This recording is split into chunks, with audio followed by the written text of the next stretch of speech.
You are watching Max Media London.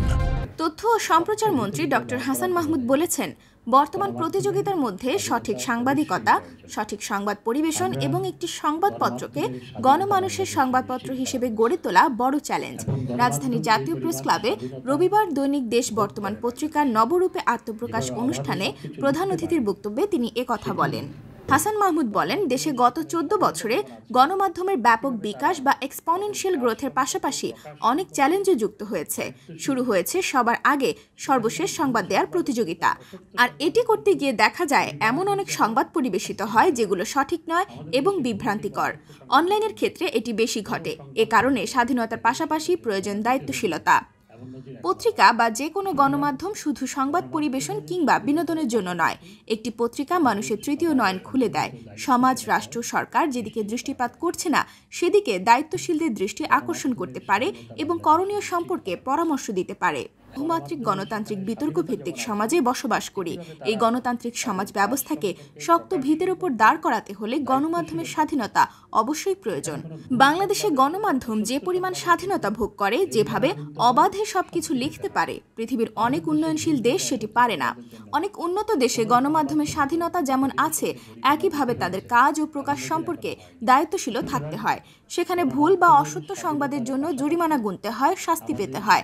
আমাদের দেশে এমন নজির এখনো হয়নি।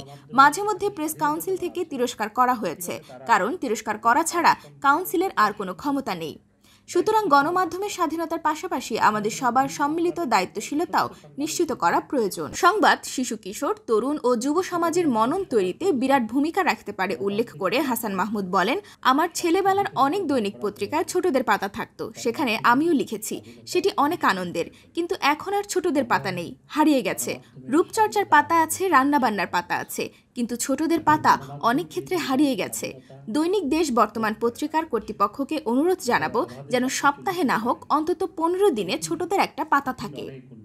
তথ্য ও সম্প্রচার মন্ত্রী পত্রিকায় সমাজের অনুন্মোচিত বিষয়গুলো নিয়ে অনুসন্ধানী প্রতিবেদন করাকে উৎসাহ দিয়ে বলেন, রাস্তায় যে পাগলটা বিড়বিড় করে কথা ওড়ায়, তার পাগল হওয়ার পেছনে একটা গল্প আছে, কিন্তু কেউ তা শোনে না, শোনার প্রয়োজনও মনে করে না।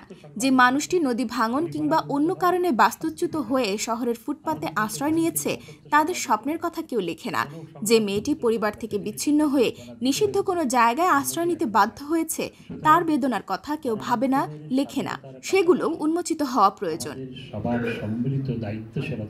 দৈনিক দেশ বর্তমান পত্রিকার প্রধান সম্পাদক নাসিরউদ্দিন চৌধুরীর সভাপতিত্বে অনুষ্ঠানে আরও বক্তব্য দেন প্রধানমন্ত্রীর সাবেক তথ্য উপদেষ্টা ও ডেইলি অবজারভার সম্পাদক ইকবাল সুবহান চৌধুরী, বাংলাদেশ ফেডারেল সাংবাদিক ইউনিয়নের সভাপতি ওমর ফারুক, দৈনিক দেশ বর্তমান পত্রিকার সম্পাদক ও প্রকাশক এস.এম. জমির উদ্দিন, ঢাকা সাংবাদিক ইউনিয়নের সহসভাপতি মানিকলাল ঘোষ, সিনিয়র সাংবাদিক শাহিনুল ইসলাম চৌধুরী প্রমুখ।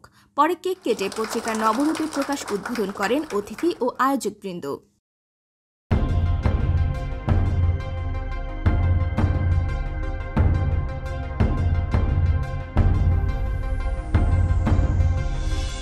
This is Max Media London.